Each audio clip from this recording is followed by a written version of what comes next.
El bruxismo. El bruxismo es el acto compulsivo de apretar o rechinar los dientes sin ningún interés funcional. El estrés y la ansiedad son a menudo las causas más frecuentes.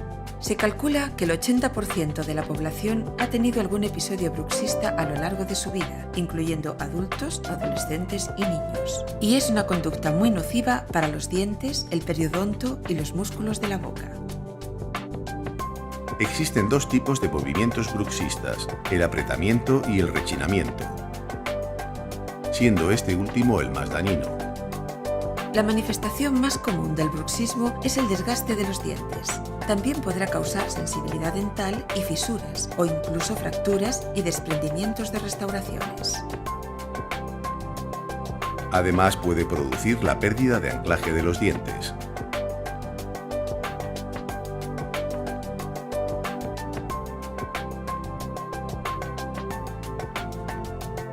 El bruxismo produce un exceso de ejercicio que va a repercutir en los músculos masticatorios y en las articulaciones de la mandíbula, provocando dolor y chasquidos. Incluso puede aparecer dolor de oído, dolores de cabeza y otros problemas graves.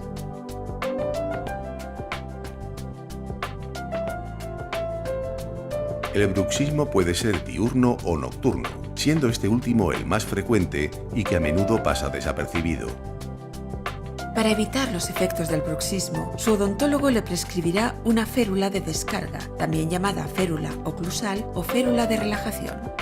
La férula es un aparato generalmente de resina transparente que se interpone entre los dientes. La férula mejorará la posición de la mandíbula, evitará el desgaste y las fracturas dentales y relajará los músculos masticatorios. También protegerá a las carillas, coronas y puentes.